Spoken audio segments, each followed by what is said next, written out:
કોઈ દડો વધતો ઘટતો નથી. આત્મા આદુ અનાદિનો એવો છે, વધે ઘટે ના એવો છે. એને સમજી અંતરમાં લેવો છે. અંતર કે તો પારખ થાય કે મારા મને એમાં કોઈ ફરક છે કે નહીં. જો તમને એની પારખ ખબર પડી જાય તો તમારામાં એમાં કોઈ ફરક છે નહીં. ખુદ તમે દીશો પણ આપણે ઈ ભૂમિકા ન લઈએ તો કહે છે કોનદાસ કથી કથી ગુરુ સમજાયો બહુ મથી મથી. એક હરિના નામ વિના બીજું કાંઈ નથી. સાચા સંત વિના અલખ નામ નિશાણી.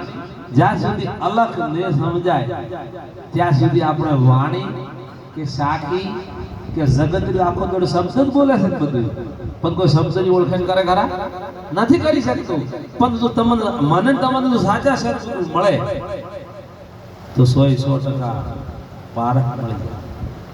આપણે પેલી બીજી કરી કોઈ વાઠું કીધું ખબર છે કે પેલા બે હીરા લઈને ગયો હતો કે પારા ખાવા માટે રજવાડા. એક હતો કાસનો, એક હતો મળફાસો. જેટલી મેદની સભા બેઠી પણ હીરા માણસ બે એક જ જેવા, પણ કોઈ સભાએ નક્કી કર્યું નહીં. એટલે માણસો કોઈ અનુભવી આવો કોઈ સુવિધા હશે કે આ સભા આટલા દાડત બેઠી જાય, હીરાની પારખ પડતી નથી તો કરવું શું? સુરદા કે મને હાથમાં હાલત માણસે બે ઓમ સૂર્યો મેં આગા કર્યા, કાસ નો તો એ તપો. એટલે ભરતનને કીધું કે ભાઈ આજની સેના નથી. હા શોખ મતકો વાસી વાદળો કે એને તો પારખ જોતી હતી.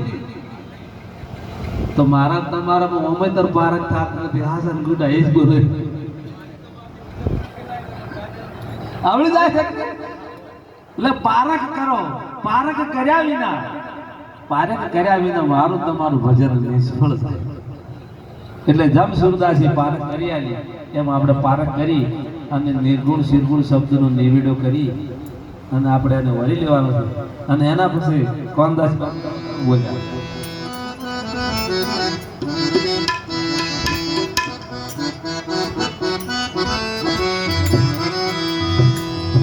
મન ધીર થયો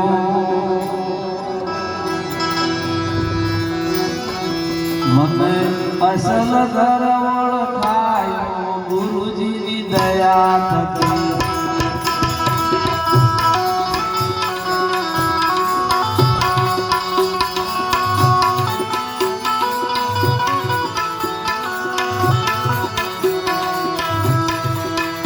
હવે ગઈ ભટક વાસ સુર્યો છે ઘટની માયા મન થયો નથી.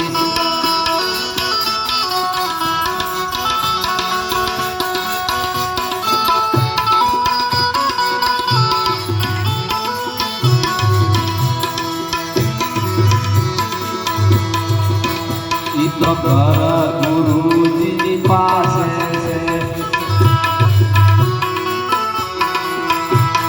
સર્વે સતોનો વાસો છે.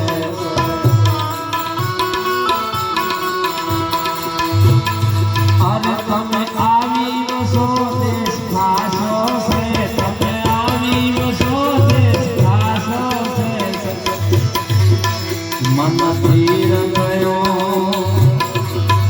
મને અસલ ઘર ઓળખાયો ગુરુજીની દયા થકી.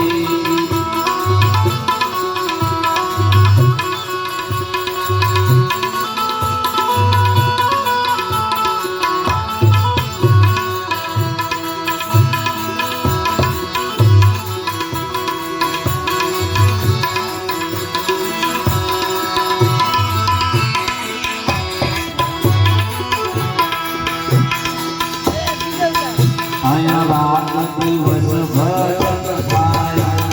સાંભળતા પાપ મટી જાય.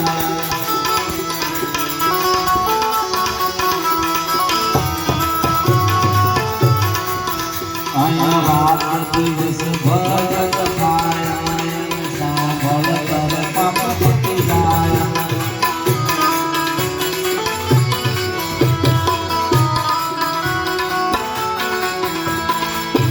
હોય कोटि पाप पर ले जाने ओए कोटि पाप पर ले जाने मन जीवन गयो मन असल घर ओळखायो गुरुजी की दया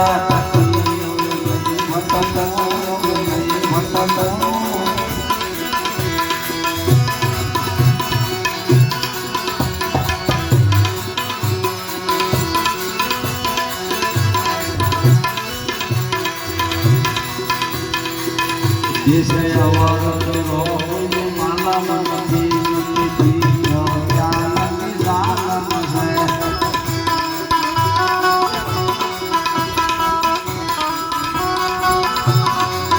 जिसे अवरत रोग माला मनती ज्ञान की जालम है